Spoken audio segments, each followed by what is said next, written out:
నాతాను జీవితంలో నేర్చుకుంటున్న మూడో అంశం ఏంటంటే దావీదు కుమారుడికి పేరు పెట్టిన నాతాను. దావీదు కుమారుడికి పేరు పెట్టిన నాతాను. సమూయేలు రాసిన రెండో గ్రంథము 12వ అధ్యాయం. సమూయేలు రాసిన రెండో గ్రంథము 12వ అధ్యాయం 25వ వచనాన్ని మీరు జాగ్రత్త పరిశీలన చేయగలిగితే, సమూయేలు రాసిన రెండో గ్రంథము 12వ అధ్యాయం 25వ వచనం. యెహోవా అతనిని ప్రేమించి నాతాను అను ప్రవక్తను పంపగా అతడు యెహోవా ఆజ్ఞను బట్టి యెదిద్యా అని అతనికి పేరు పెట్టెను. సందర్భం చెప్తాను, జాగ్రత్తగా వినండి. దావీదు బత్షెబతో వ్యభిచారం చేసిన తర్వాత ఆ వ్యభిచారం వల్ల కుమారుడు పుడతాడు. అలా పుట్టిన కుమారుడు చూసి దావీదు మురిసిపోతున్నప్పుడు నాతానుని పంపించాడు. నువ్వు పాపం చేసావని చెప్పాడు. వెంటనే దావీదు తాను చేసిన పాపాన్ని ఏం చేశాడు? ఒప్పుకున్నాడు. అలా ఒప్పుకున్న కారణాన్ని బట్టి దేవుడు ఏం చేశాడంటే, దావీదు నువ్వు పాపం చేసి ఒప్పుకున్నావు కనుక నిన్నైతే నేను నీకు మరణ శిక్ష విధించాను, కానీ నీకు పుట్టిన బిడ్డను ఏం చేస్తాను? ఖచ్చితంగా చంపేస్తానని దేవుడు అన్నప్పుడు దావీదును దేవుడు బతికించాడు. దావీదుకు పుట్టిన బిడ్డను దేవుడు ఏం చేశాడు? ఆ రోజు చంపించాడు. ఆ తర్వాత ఏం జరిగిందంటే, ఇదే దావీదు మళ్ళీ బత్షెబాను కూడినప్పుడు, బత్షెబాతో కలిసినప్పుడు, ఆమెను పెళ్లి చేసుకుని కలిసినప్పుడు మరొక కుమారుడు దావీదుకి దేవుడిచ్చాడు. ఎప్పుడైతే మరొక కుమారుడు ఇచ్చాడో వెంటనే దావీదు తనకు పుట్టిన కుమారుడికి సొలొమోను అని పేరు పెట్టాడు. ఏ పేరు? సొలొమోను అని పేరు పెట్టాడు. అండ్ సహజంగా గమనించండి, మీకు పుట్టిన పిల్లలకు ఎవరు పేరు పెడతారు? అండి మీకు పిల్లలు పుట్టారనుకో ఎవరు పేరు పెడతారు? ఎవరు మాట్లాడతారు? మీకు పిల్లలు పుట్టారనుకోండి ఎవరు పెడతారు పేరు? మీరే పెట్టుకుంటారు. మంచి పేరుని సెలెక్ట్ చేసుకుంటారు. కుదిరితే డిక్షనరీలు చెక్ చేస్తారు చదువుకున్న పిల్లలు అయితే. మంచి పేరు ఏదని ఆలోచించి వెతికి తల్లిదండ్రుల పేర్లు కరెక్ట్గా లింక్ అయిన పేర్లు, తల్లిదండ్రుల పేర్లు, తండ్రి పేరు ఎస్ వచ్చింది అనుకోండి, తల్లి పేరు కూడా ఎస్ వచ్చింది అనుకోండి, పిల్లల పేరు కూడా ఏమో చెల్లి చూసుకుంటారు. అలా ఏదో కొన్ని టార్గెట్ పెట్టుకొని ఇలా ఉంటే బాగుంటది, అలా ఉంటే బాగుంటదని మంచి పేరు సెలెక్ట్ చేసుకుంటారు. తల్లిదండ్రులుగా ఉన్నవారు ఏం చేస్తారంటే వారు పుట్టిన పిల్లలకు వారే పేరు పెట్టుకుంటారు. ఇక్కడ దావీదు కూడా తనకు పుట్టిన కుమారుడికి తానే పెట్టుకున్నాడు పేరు. ఏమని? డబ్బులా తగ్గించాలి. రికార్డింగ్ ది సౌండ్ పెట్టావా? ఓకే. తనకు పుట్టిన కుమారుడికి తానే పేరు పెట్టుకున్నాడు. మనం ఎలా పెట్టుకున్నామో దావీదు కూడా అలాగే పేరు పెట్టుకున్నాడు. అయితే ఏం జరిగిందంటే, దావీదు తన కుమారుడికి పేరు పెట్టాడు. చూడండి.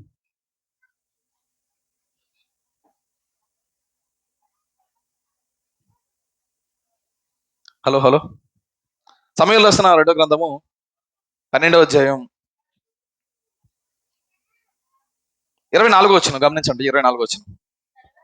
తర్వాత దావీదు తన భార్య అయిన బత్షెబాను ఓదార్చి ఆమె యొద్దకు పోయి ఆమెను కోడగా ఆమె ఒక కుమారుని కనును.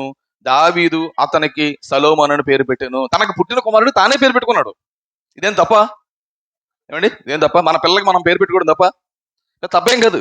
సహజంగా అందరూ ఏం చేస్తుంటాం, అందరూ వారు పుట్టిన పిల్లలకు వారే పేరు పెట్టుకుంటారు. అయితే దేవుడు ఏం చేస్తాడంటే, సొలొమోను, నువ్వు సొలొమోను అని పేరు పెట్టు, దావీదు నీకు పుట్టాడు కనుక నువ్వు పేరు పెట్టేసుకున్నావు.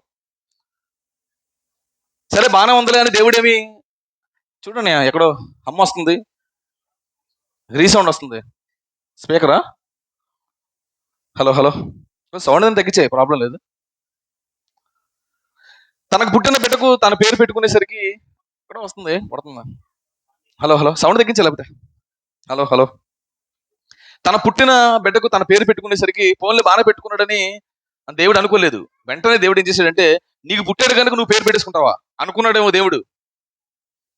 బిడ్డలు ఇచ్చింది నేను కదా, లేదు నేను కనేసాను, నాకు పుట్టాడు, నా వల్లే పుట్టాడని నువ్వు పేరు పెట్టేసుకున్నావు ఏంటని దేవుడు అనుకున్నాడేమో, నాకు తెలీదు. దేవుడు ఏం చేశాడంటే వెంటనే నాతాను ప్రవక్తను పంపించాడు. తన కొడుకు తన పేరు పెట్టుకుంటే అది దేవుడికి నచ్చలేదు. అప్పుడు వెంటనే ఏం చేశాడు చూడండి. యెహోవా అతనిని ప్రేమించి నాతాను అను ప్రవక్తను పంపగా అతడు యెహోవా ఆజ్ఞను బట్టి యెదిద్యా అని అతనికి పేరు పెట్టెను. అంటే దావీదు తన కుమారుడికి పేరు పెట్టుకుంటే అది దేవుడికి నచ్చలేదో, లేకపోతే అలా పెట్టుకోడు దేవుని చిత్తం కాదేమో నాకు తెలియదు, కానీ వెంటనే ప్రవక్తను పంపించాడు. ప్రవక్త ద్వారా తన కుమారుడికి మరో పేరు పెట్టాడు. అంటే జరుగుతున్న రాయబడిన ఈ సందర్భాలను మనం ఆలోచిస్తున్నప్పుడు పిల్లలకు పేరు పెట్టే విషయంలో కూడా మన సొంత నిర్ణయాలు తీసుకోకపోవడమే మంచిదేమో అని నాకు అనిపిస్తుంది. ఎందుకంటే ఇక్కడ దావీదు పేరు పెట్టుకున్నాడు. దావీదు తన కుమారుడికి సొలొమోను పేరు పెట్టాడు. అది దేవుడికి నచ్చలేదేమో. వెంటనే ప్రవక్తను పంపించాడు. ప్రవక్త ద్వారా దేవుడు తన కుమారుడికి మళ్ళీ ఏం చేశాడు? పేరుని పెట్టించాడు. బైబిల్ గ్రంథంలో కూడా మీరు గమనించండి, దేవుడు చాలా మందికి పేర్లు పెట్టిన చరిత్ర మనం గమనించగలం. పేర్లు పెట్టిన చరిత్ర గమనించగలం. అబ్రాహాము పేరు, అబ్రహాం గారి పేరు మొదటి పేరు ఏం పేరు? అబ్రహం. దేవుడు అబ్రహాము అని పేరు మార్చాడు. ఏంటి, అబ్రాహాముగా ఉన్నప్పుడు ఆయన చరిత్ర మీరు గమనించండి. దేవుడు అబ్రహాముగా మార్చిన తర్వాత ఆయన చరిత్ర చూడండి. దేవుడు ఎప్పుడైతే దేవుడు అబ్రహాముగా పేరు నామకరణం చేశాడో అబ్రహాము చరిత్రే మారిపోయింది. సారాయి తన భార్య పేరు మొదట దేవుడు సారాను మార్చాడు.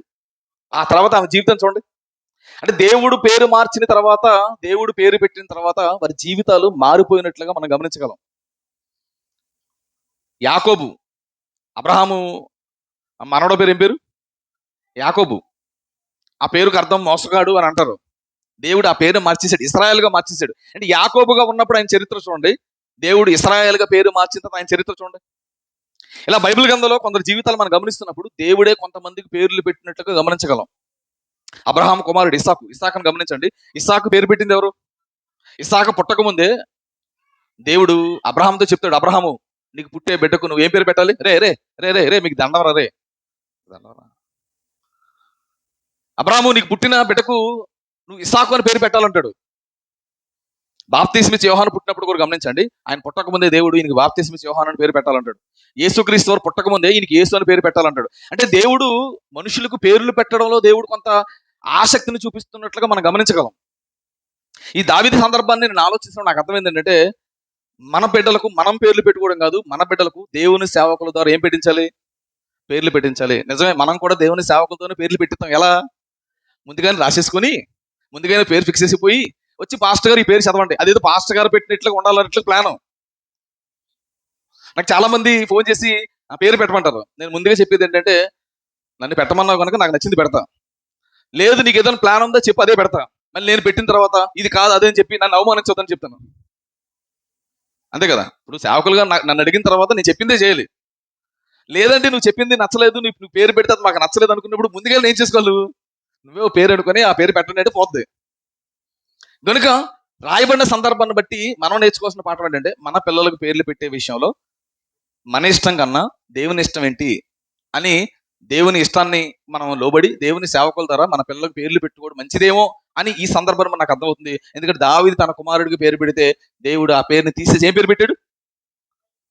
యెదిద్యా అని పేరు పెట్టాడు. మీరు గమనించండి, బైబిల్ అంతట్లో ఆయన సలోమోను సలోమోను సలోమోనుగా పిలబడ్డాడు తప్ప దేవుడు పెట్టిన పేరుతో సలోమోను ఏమవలేదు, పిలబడలేదు. అందుకని చరిత్ర అంతా ఆ తర్వాత కాలంలో ఆగైపోయిందేమో అని నేను అనుకుంటున్నాను. అది నిజం కదా నాకు తెలియదు. దేవుడు పెట్టిన పేరుతో ఎక్కడ పిలబడలేదు ఆయన.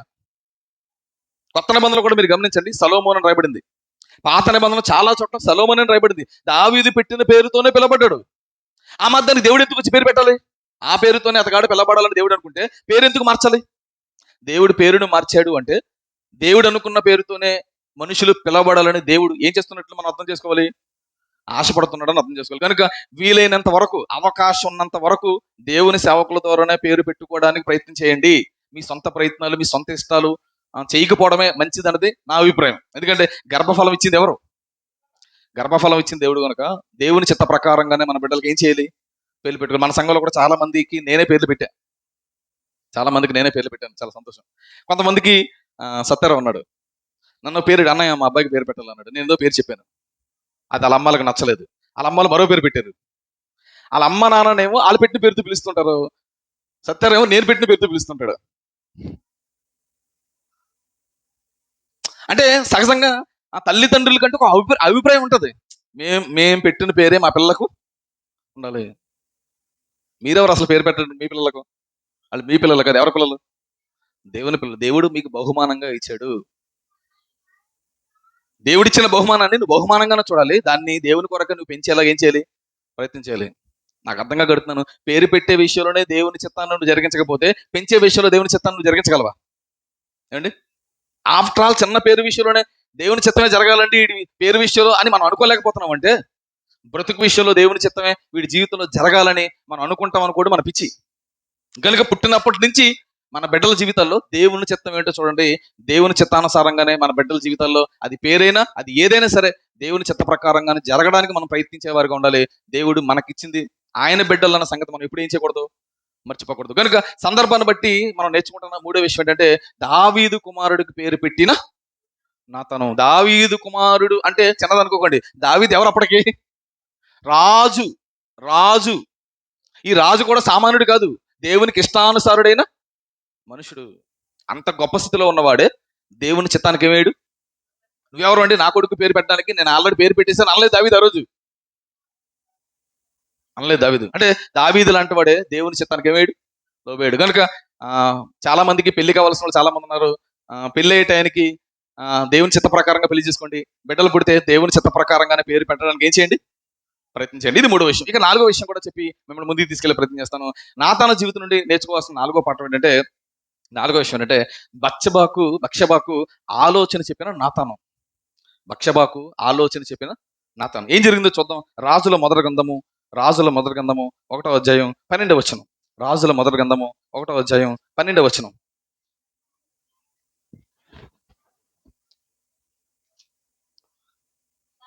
కాబట్టి నీ ప్రాణమును నీ కుమారుడైన సొలొమోను ప్రాణమును రక్షించుకొనుటకై నేనొక ఆలోచన చెప్పుదును వినుము. ఎవరితో చెప్తున్నారు? నాతాను బత్షెబాతో చెప్తున్నాడు. నీ ప్రాణము నీ కొడుకు ప్రాణం నువ్వు రక్షించుకోవాలనుకుంటే, నువ్వు కాపాడుకోవాలనుకుంటే నేను ఒక ఆలోచన చెప్తున్నాను, అర్జెంటుగా ఆలోచన వినాలని నాతాను ప్రవక్త బత్షెబాతో చెప్తున్నాడు. అసలు ఏం జరిగిందో సందర్భాన్ని మీకు జాగ్రత్తగా చెప్పే ప్రయత్నం చేస్తాను. అసలు ఏం జరిగిందయ్యా, ఎందుకు ఈయన ఆలోచన చెప్తున్నాడు? బత్షెబా కుమారుడైన సొలొమోనుకు ఉన్న ఆ ప్రాణగండం ఏంటి, అసలు ఏం జరిగింది, ఈయన చెప్తున్న ఆలోచన ఏంటి, ఎందుకు చెప్తున్నాడు అనే విషయంలో మనం వెళ్ళగలిగితే, అసలు సందర్భాన్ని మనం జాగ్రత్తగా పరిశీలించగలిగితే అసలు ఏం జరిగిందంటే, అప్పటికి దావీదు ఏమైపోయాడంటే, దేశానికి రాజు అయినప్పటికీ దావీదు ముసలోడైపోయాడు. ఏమైపోయాడు? ముసలోడైపోయాడు. దావీదు ముసలోడైపోయాడు. దావీదు తర్వాత రాజు ఎవరు అవ్వాలి? దావీదు కుమారులు ఎవడో ఒకడు రాజు అవ్వాలి. దావీదుకు సుమారుగా అప్పటికి 30 నుంచి 60 మంది పిల్లలు ఉన్నారంట. ఎంతమంది? 30 నుంచి 60 మంది పిల్లలు ఉన్నారంట. అంటే దావీదు తర్వాత రాజు ఎవరు అవ్వాలని ఈ 30 నుంచి 60 మంది ఉన్న పిల్లలు ఏం చేసుకుంటున్నారు? కొట్టుకు సత్తున్నారంట. నేనవ్వాలి రాజు అని. ఇంతకీ ఎవడు రాజు అవ్వాలన్నా వీళ్ళు కొట్టుకోవడం కాదు. ఎవరు చెప్పాలి? నా తర్వాత రాజు అని ఎవరు చెప్పాలి? దావీదు చెప్పాలి. నా తర్వాత రాజు వీడవుతాడని దావీదు చెప్పాలి. దావీదు చెప్పకముందే దావీదు ముసలోడు అయిపోయేసరికి కొడుకులందరూ కొట్టుకుంటారంట. నేనవ్వాలని. ఇలా కొట్టుకున్నారు. ఏం జరిగింది తెలీదు. అందులో ఒకడు గర్వించిన వాడే ఒకడు ఏం చేశాడంటే, ఆడు పేరు అదోని, వాడు రాజు అయిపోవాలని ప్లాన్ వేసేసుకున్నాడంట. దావీదు కుమారుల్లో ఒకడు అదోని అన్నవాడు ఏం చేశాడంటే, నేనే రాజు అయిపోవాలని ప్లాన్ వేసుకున్నాడంట. అక్కడ ఉన్న కొంతమందిని పోగేసుకున్నాడంట, అధిపతులు పోగేసుకున్నాడంట, సైన్యాధిపతులు పోగేసుకున్నాడంట. బాగా పక్కా ప్లాన్ వేసుకొని రాజుగా అభిషేకం చేసుకోవడానికి మొత్తం ప్లాన్ వేసుకున్నాడంట. ఆ ప్లాన్కి ఎవరెవరిని పిలవలేదు? నాతాను పిలవలేదు, సొలొమోను పిలవలేదు, బత్షెబాను పిలవలేదు. ఇది ముగ్గురిని పిలవలేదు. మిగతా వాళ్ళందరినీ పిలిచి రాజు అవ్వడానికి కావాల్సిన ప్లాన్ మొత్తం వేసేసుకున్నాడంట. ఆడు రాజు అయ్యాడనుకోండి, ఆడి ప్లాన్ ప్రకారం రాజు అయ్యాడనుకోండి, ముందుగా ఎవరిని చంపేస్తాడు? సొలొమోను చంపేస్తాడు. సొలొమోను తల్లిని బత్షెబాను చంపేస్తాడు. ఇద్దరికి సపోర్ట్ చేస్తున్న ప్రవక్తను చంపేస్తాడు. వీళ్ళు ముగ్గురికి ప్రాణగణం ఉంది. అప్పుడు వెంటనే ఈ నాతాను ఏం చేశాడంటే, అమ్మో ఇలా జరిగితే నేను చనిపోతాను, సొలొమోను చనిపోతాడు, బత్షెబా కూడా చనిపోతుంది, కనుక వాడు రాజు అవ్వడం అన్నది దేవుని చిత్తం కాదు. గనుక వెంటనే ఏం చేయాలనుకున్నాడు? వెంటనే రాజుగారు భార్య దగ్గరికి వచ్చాడు, బత్షెబా దగ్గరికి వచ్చాడు. అమ్మ, మీకు ఒక విషయం తెలియాలి, మీరు లోపల ఉన్నారు, బయట ఏం జరుగుతుందంటే దావీదుకు పుట్టిన ఒకడు అదోని అన్నవాడు రాజు అయిపోవాలని ప్లాన్ వేశాడు. వాడు రాజు అయ్యాడా, మనల్ని అందరం చంపేస్తాడు. కనుక నువ్వు వెంటనే ఏం చేయాలంటే నేను చెప్పిన సలహా మేరకు నువ్వు రాజుగారి దగ్గరికి వెళ్ళి, రాజా, నీ కుమారుల్లో ఒకడు రాజు అయిపోవాలనుకుంటున్నాడు, వాడు రాజు అయిపోతే మమ్మల్ని అందరం చంపేస్తాడు, కనుక నువ్వు అర్జెంటుగా వాడు రాజు అవ్వకుండా నీ కుమారుడు రాజు అయ్యేలా రాజుగారి దగ్గరికి వెళ్ళి నువ్వు ప్లాన్ చెప్పు, నువ్వు ఆలోచన చెప్పు. వెంటనే రాజుగారు ఆలోచిస్తాడు, నీ కుమారుని రాజుగా చేస్తాడు, నువ్వు వెళ్ళమ్మా అని ఆ భార్య దగ్గరికి వచ్చి, రాజుగారి భార్య దగ్గరికి వచ్చి నాతాన ప్రవక్త ఏం చెప్పాడు? చక్కని ఆలోచన చెప్పాడు. వెంటనే ఈ ఆలోచన తీసుకుంది. వెంటనే అక్కడికి వచ్చింది. ఎవరి దగ్గరికి వచ్చింది? రాజుగారి దగ్గరికి వచ్చింది. రాజుగారండి, మీరు నన్ను పెళ్లి చేసుకున్న తర్వాత నాకు కుమారుడు పుడితే మీరు నాకు మాట ఇచ్చారు. ఏమని? నీకు పుట్టిన కుమారుడినే నా తర్వాత రాజుని చేస్తానని మీరు నాకు మాట ఇచ్చారు. అయితే ఆ మాట కాకుండా వేరేలా జరుగుతుంది. బయట వేరే కుమారుడు రాజు అయిపోవాలని ప్లాన్ వేస్తున్నాడు. వాడు రాజు అయితే మమ్మల్ని అందరినీ చంపేస్తాడు. నువ్వు మాకు మాట ఇచ్చావు కదా, ఆ మాటను నెరవేర్చే సమయం వచ్చింది, అర్జెంటుగా ఆ మాటను నెరవేర్చమని బత్షెబా రాజుగారిని ఏం చేస్తుంది? వెళ్ళి అడుగుతుంది. వెంటనే ఓహో అలా చేస్తున్నాడా, లేదు లేదు, దేవుని చిత్త ప్రకారంగా రాజు అవ్వాల్సింది ఎవరు, సొలొమోను రాజు అవ్వాలి. వాడు రాజు అవడానికి అవకాశం లేదు. అర్జెంటుగా నాతాన ప్రవక్తను పిలిపించు, ఆయన ద్వారా కుమారుడి పట్టాభిషేకం చేయించమని వెంటనే రాజు ఆజ్ఞించాడు. రాజు ఆజ్ఞ ఇవ్వడమే సమయం ఆ ప్లాన్ ఇచ్చి పంపించింది ఎవరు, నాతాను. గేటు దగ్గర ఉన్నాడు. నాతాను అనేసరికి పరిగెత్తుకుంటూ వెళ్ళాడు. రాజా అన్నాడు, ఇంకా నా కుమారుని అర్జెంటుగా రాజు చేయమన్నాడు. తీసుకెళ్ళాడు. సొలొమోనుని ఏం చేసాడు, పట్టాభిషేకం చేసి రాజుగా ప్రకటించాడు. అంటే దేవుని చిత్తం, దేవుని చిత్తాన్ని జరిగించడానికి సరైన సమయంలో సరైన ఆలోచన ఇచ్చేది ఎవరు, నాతాను. ఆ రోజు నాతాను గాని సరైన ఆలోచన సరైన సమయంలో బత్షెబతో మాట్లాడకపోతే, బత్షెబకి చెప్పకపోతే రాజు అయిపోయాడు ఎవడు, అదోని రాజు అయిపోయాడు. అదోని రాజు అవ్వడం అన్నది దేవుని చిత్తం కాదు. అంటే దేవుని చిత్తం జరగాలి అంటే, దేవుని చిత్తం జరగాలంటే సరైన సమయంలో ఎక్కువ బాట ఉంటుంది చూడు.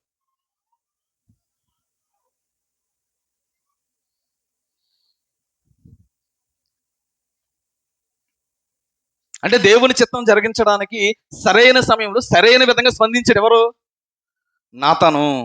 మనం కూడా దేవుని చిత్తం జరిగించాలనుకున్నప్పుడు, అది సంఘంలో అయినా పరిచర్యలో అయినా, దేవుని చిత్తం జరిగించాలనుకున్నప్పుడు సరైన సమయంలో మనం కూడా నాతానులో ఏం చేయాలి, స్పందించాలి. మనకెందుకు సంఘం అంత కాదు, పరిచర్య మన కాదు, మనకేం వస్తుంది, వచ్చి కూర్చి వెళ్ళిపోతాం కదా అని ఎప్పుడు మనం అనుకోకూడదు.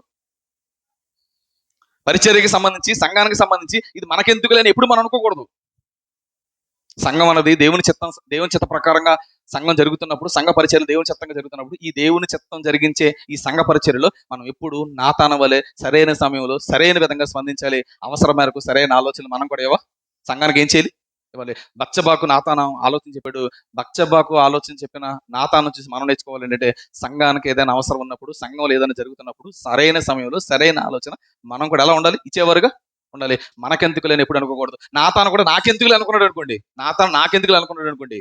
నాకెందుకు అనుకున్నాడు అనుకోండి, అదోని రాజు అయ్యేవాడు, సొలొమోను రాజు అయ్యేవాడు కాదు. సొలొమోను రాజు అవ్వలేదు అనుకోండి, అదోని రాజు అయ్యాడు అనుకోండి, అదోని రాజు అయితే మొట్టమొదటి చంపేసేది ఎవరిని, సొలొమోను చంపేస్తాడు, బత్షెబను చంపేస్తాడు, వీళ్ళిద్దరికి సపోర్ట్ చేస్తున్న పాస్టర్ గారిని కూడా చంపేస్తాడు. అంటే పాస్టర్ గారు బతకాలన్నా, సొలొమోను బతకాలన్నా, బత్షెబ బతకాలన్నా, దేవుని చిత్తం జరగాలన్నా వెంటనే నాతాను ఏం చేశాడు, ఆన్ ది స్పాట్ లో సరైన ఆలోచన అప్పుడు చెప్పాడు.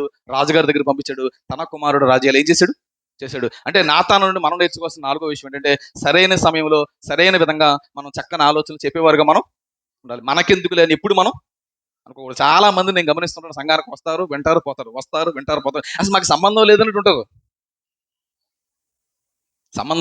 ఎప్పుడు మనం అలా ఉండకూడదండి.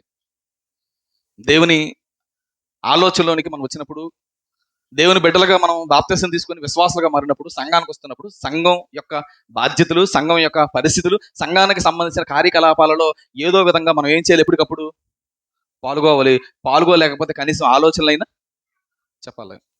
నాతాను సరైన సమయంలో స్పందించాడు, మంచి ఆలోచన చెప్పాడు. సొలొమోను రాజయ్యేలాగా తన వంతు ప్రయత్నం తను చేశాడు. ఇది నాలుగో విషయం. ఇక ఐదో విషయాన్ని కూడా నేను చెప్పి ముగించే ప్రయత్నం చేస్తాను.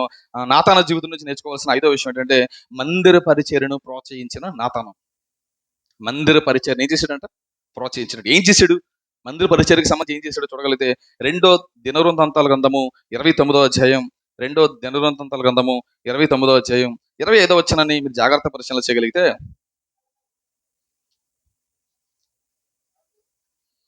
29, 25.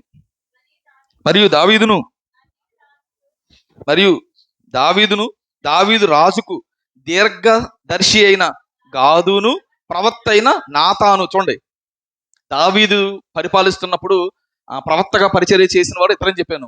ఒక ఆయన గాదు, మరొక ఆయన నాతాను. అంటే ఈ నాతాను అంట ఇది ఒక మంచి ఆలోచన చెప్పాడంట. ఎవరికి, దావీదు గారికి. ఏం చేసి చూడండి, ప్రవక్త అయిన నాతాను చేసిన నిర్ణయం చొప్పున యెహోవా మందిరములో తాళములు, స్వరమండములు, సితారాలు వాయించుటకే అతడు లేవీయులను ఏర్పాటు చేసును. ఇలాగు జరగవలనని యెహోవా తన ప్రవక్తల ద్వారా జరిగించి ఉండును. అంటే సంఘంలో పాటలు పాడుతున్నప్పుడు కావలసిన మ్యూజిక్ సంబంధించి తబలా కానీ, లేదా గిటార్ కానీ, ఇంకా డ్రమ్ము కానీ, వాయిద్యాలకి సంబంధించిన వీటికి సంబంధించి ఒక మంచి నిర్ణయం తీసుకొని, ఒక నిర్ణయం చెప్పున సంఘ పరిచర్యలో ఇవి ఉండాలని ఆలోచన చెప్పిన వాడు అంటే ఎవరు, నాతాను. అంటే సంఘంలో దేవుణ్ణి ఆరాధించడానికి ఇవన్నీ కావాలి, ఇవన్నీ ఉంటే దేవుడు బాగా ఆరాధించబడతాడని, సంఘ పరిచర్యలు ఇవి ఉండాలని దావీదు గారికి ఆలోచన చెప్పి సంఘంలో ఇలాంటి ఉండేలా చేశాడంటే ఎవరు, నాతాను. అదే చెప్తున్నాడు. హిజ్కియా రాజు పాలిస్తున్న కాలంలో ఈ సంఘటన జరిగింది. హిజ్కియా రాజు ఏం చేస్తున్నాడంటే, హిజ్కియా రాజు ఏం చేసి, హిజ్కియా రాజు పరిపాలన చేస్తున్న టయానికి మందిరం పరిస్థితి ఏం బాలేదు.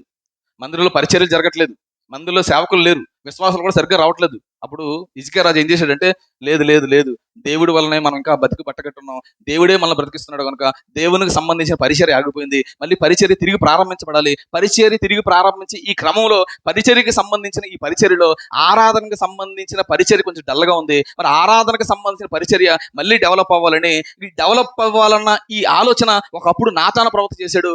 నాతాన ప్రవక్త ద్వారానే ఈ ఆలోచన వచ్చిందని మళ్ళీ తిరిగి హిజ్కియా సంఘంలో ఏం ప్రారంభించాడు? ఆరాధనకు సంబంధించిన ఏర్పాట్లన్నిటి ఏం చేశాడు. అంటే సంఘంలో ఆరాధనకు సంబంధించిన ఏర్పాట్లు ఉండాలని ఆలోచించి ఆ విధానాన్ని ప్రవేశపెట్టాడంట. ఎవరు? నాతాను. అంటే సంఘ పరిచర్యను ఏం చేశాడు? నాతాను ప్రోత్సహించాడు. మనకెందుకు అనుకోలేదు నాతాను.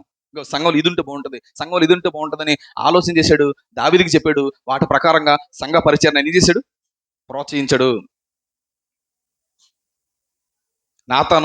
నాతాన ప్రవక్త మందిరంలో జరిగే పరిచర్ను ప్రోత్సహించాడు. మనం కూడా సంఘ పరిచర్యల్లో కానీ ఆరాధనలో కానీ అవసరమైన వాటిని ఏం చేయాలి? గుర్తించాలి. అవసరమైతే వాటిని తీసుకొచ్చి సంఘంలో పెట్టి వాటి ద్వారా ఆరాధన బాగా జరిగేలా ఏం చేయాలి? మన వంతు ప్రయత్నం మనం చేయాలి. మనకెందుకు లేని ఎప్పుడు మనం అనుకోకూడదండి. సంఘం ఎవరిది కాదండి, సంఘం దేవుడిది. మనం అందరూ వచ్చి సంఘంలో కూర్చుంటాం, వింటాం, ప్రార్థిస్తాం, పాటలు పాడతాం, ఆరాధిస్తాం, సంఘ పరిచర్యలో మనం పాల్గొంటాం. ఇది దేవుడిది, సంఘం దేవుడిది, ఎవరిది కాదు. దేవుని సంఘంలో వస్తున్న మనం ఇది మనకెందుకు లేదు, మంద కాదనే భావన ఎప్పుడు మనం కలిగి ఉండకూడదు. మన వంతు ప్రయత్నం మనం చేయాలి. ఇక్కడ ఏది అవసరమో గుర్తించాలి, వాటికి తగ్గట్లుగా మన ప్రయత్నాలు మనం చేయాలి. మన సంఘంలో చాలా మంది ఉన్నారు, నాకు తెలుసు, కొంతమంది కోసం నాకు తెలుసు. మన సంఘంలో ఏది అవసరమో దాన్ని గుర్తించే వాళ్ళు చాలా మంది ఉన్నారు. గుర్తించి ఇది ఉంటే బాగుంటుందండి, ఇది ఉంటే బాగుంటుంది చెప్పేవాళ్ళు చాలా మంది ఉన్నారు. చెప్పేవాళ్ళు కాదు, ఇది ఉంటే బాగుంటుందని గుర్తించి వాళ్ళే తెచ్చిన వాళ్ళు కూడా సంఘంలో చాలా మంది ఉన్నారు. కొన్ని చెప్పే ప్రయత్నం చేస్తాం. ఈ వాటర్కి సంబంధించి తాగే వాటర్కి సంబంధించి ఒక డబ్బా పెట్టాం. ఆ డబ్బా పెడితే డబ్బా చిల్లిపడి అది కారిపోతుంది. వాటర్ వస్తున్న వారు వాటర్ తాగడానికి చాలా ఇబ్బంది పడుతున్నారు. అందరూ చెప్పడమే, డబ్బా బాగాలేదు, వాటర్ ఉంటే బాగుంటుందని చెప్పేవాడు తప్ప ఎవడో డబ్బా తెచ్చినోడు లేడు. ఓ చెల్లి గుర్తించింది.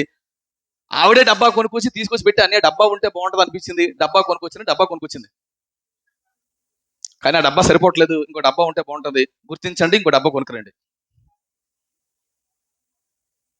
కూర్చుని చేపలు చాలా ఇబ్బందిగా ఉంటున్నాయి, చేపలు సరిపోవట్లేదు, పాడైపోయినాయి.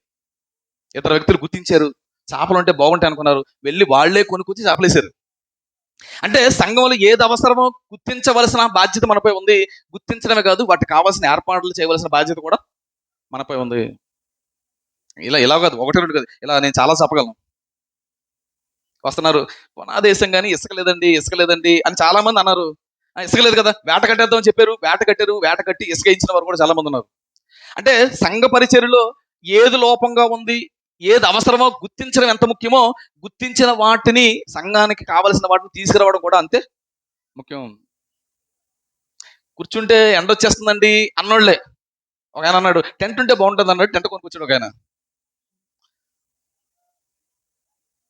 వంటలు వండుతూ ఉంటే సామాన్లు ఇబ్బంది అవుతుందండి అని అంటున్నాం, కానీ ఆ సామాన్లకి సంబంధించి ఏమైనా చేద్దామనే ఆలోచనతో మనం ఏం చేయట్లేదు, కొంతమందికి వెళ్ళే ప్రయత్నం చేయట్లేదు. ఒక ఆయన అన్నాడు, లేదు అప్పలరాజు, మరి కొంతమంది నాతో చెప్పారు, సామాన్లు కొనిస్తే బాగుంటుందండి,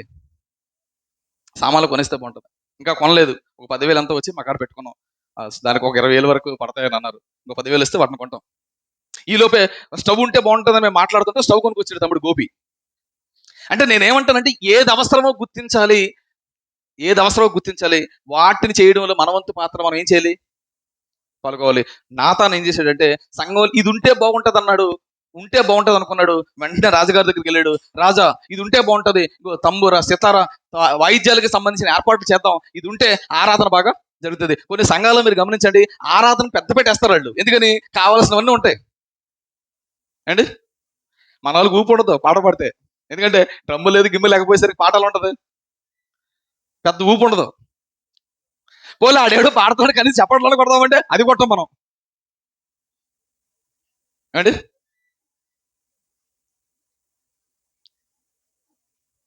ఆ మధ్యలో ట్రాక్స్ పాడేవాళ్ళు, మధ్య ట్రాక్స్ కూడా పాడలేదు.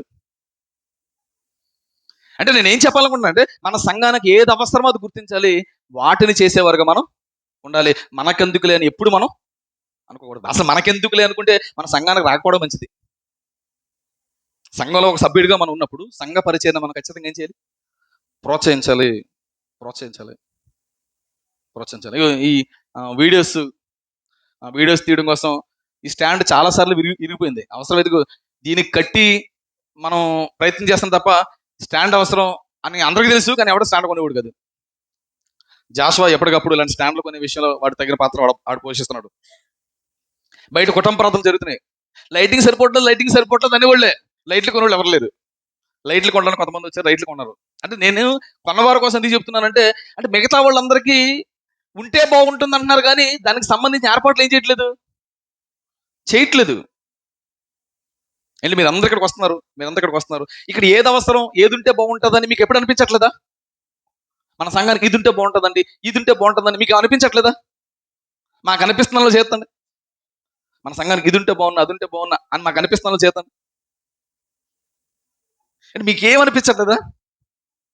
ఇలాగే బాగుందా? అసలు ఉండలేకపోతున్నారు బాబు. మీరు కొంచెం కింద ఉన్నారు, కొంచెం గాలేస్తుంది, నేను కొంచెం పైన ఉన్నాను. ఈ లైట్ అసలు మంటెక్కిపోతుంది. అసలు నాకు పైన ఫ్యాన్ అసలు స్లో తిరుగుతుంది, ఎందుకంటే వీడియో సౌండ్ వస్తుందేమని. ఏమండి, ఇలాగే బాగుందా? ఎవరు మాట్లాడలేదు. మన సంఘానికి ఇది ఉంటే బాగుంటుంది మీకేం అనిపించట్లేదు అని అడుగుతున్నా.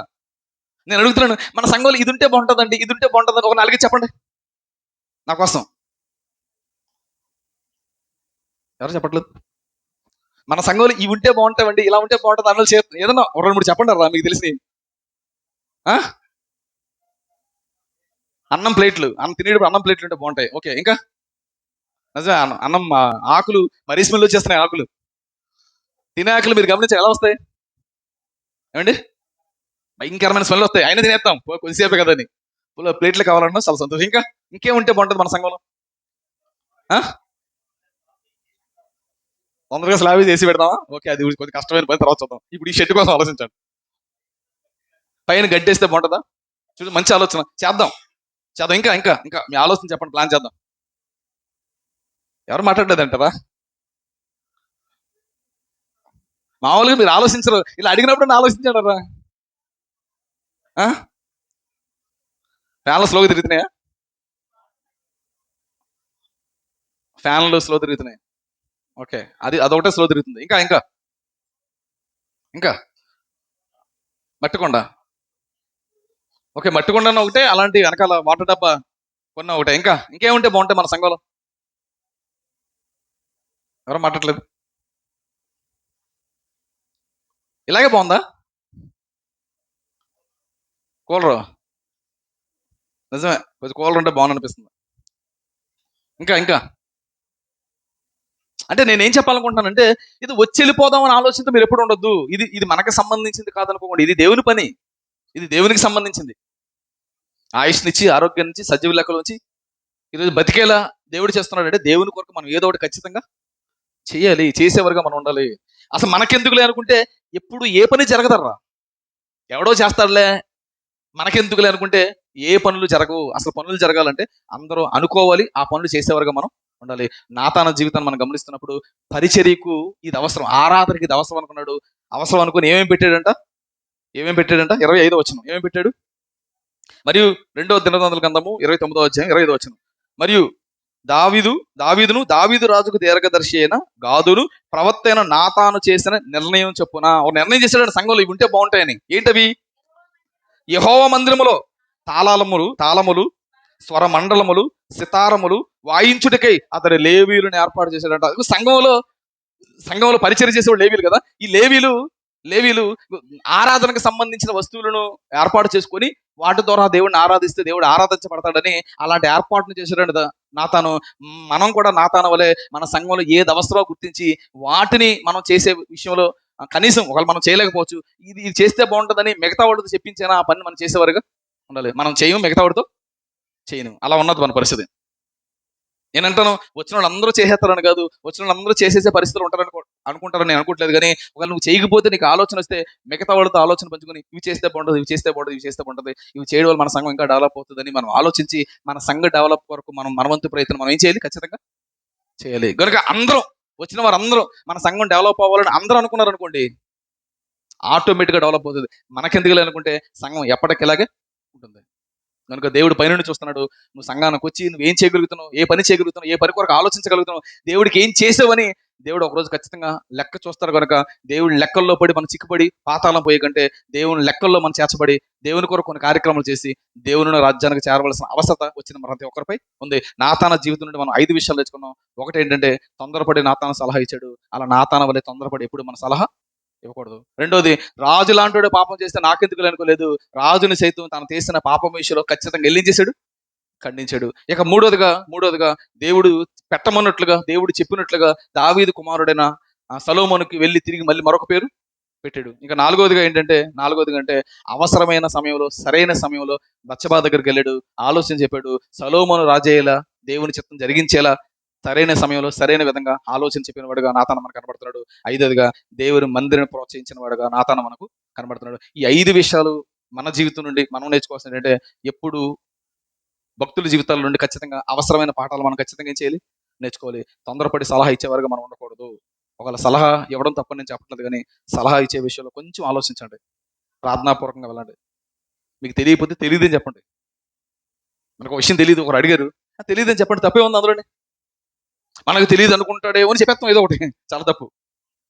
తెలియకపోతే తెలియదని చెప్పండి.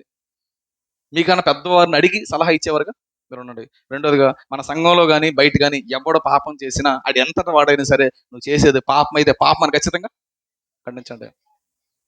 పాపం చేస్తున్నామని చెప్తే చాలా మంది సంఘానికి మానేసే పరిస్థితి. మానేతే మనని నిజంగా చాలా మంది సేవకులు ఈ పాపం కోసం, వ్యభిచారం కోసం, దీనికోసం చెప్పరు. దేనికని? అవి చెప్తే సంఘంలో చాలా మంది ఏమవుతారట, మన తండ్రి సంఘంలో ఎవడో మానేస్తాడని పాపాన్ని ఖండించవా? లేదండి. వాడు ఎంత వాడైనా సరే, వాడు ఎవడైనా సరే పాపం చేస్తున్నప్పుడు అది పాపం అని మీకు అనిపిస్తే ఖచ్చితంగా పాపాన్ని మనం ఏం చేయాలి, ఖండించాలి.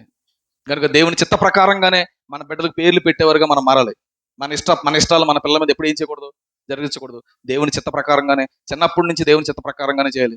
అదే అన్నప్రాసన అంటారా, అది పేరు పెట్టడం అంటారా, అది పుట్టేటుకలు అంటారా, అది ఏదైనా సరే దేవుని సేవకుల సమక్షంలో జరిగించేవారుగా మనం మారాలి. ఇక నాలుగోదిగా, మంచి ఆలోచనలు సరైన సమయంలో సంఘానికి ఇచ్చేవారుగా కూడా మనం ఉండాలి. ఇక ఐదోదిగా, సంఘ పరిచర్యకి ఏది అవసరం అది గుర్తించాలి. వాటిని చేయడంలో నీ వంతు పాత్రను ఖచ్చితంగా పోషించాలి. ప్రార్థన చేసుకుందాం. దయగల తండ్రి, కృపల దేవ, తండ్రి నాతాన ప్రవక్త దేవ, ఆ రోజు తన బ్రతికిన కాలంలో తండ్రి మీ చిత్తం జరిగించడంలో ఆయన తగిన రీతిలో నన్ను స్పందిస్తూ, తగిన రీతిలో నైనా పరిచర్య కావాల్సిన ఏర్పాట్లు చేయడంలో నైనా మీ చిత్తాన్ని ఉన్నతంగా జరిగించాడు. అందుకే తన పేరును ఈ జీవగ్రంథం లిఖించుకునేలా చేసుకున్నాడు తండ్రి.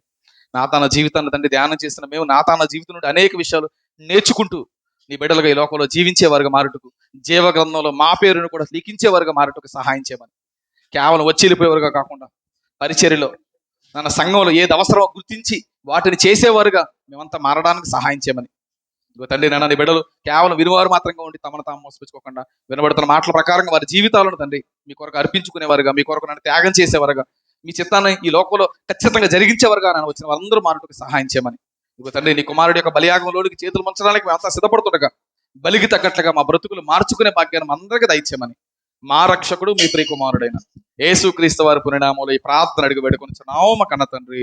ఆమేన్.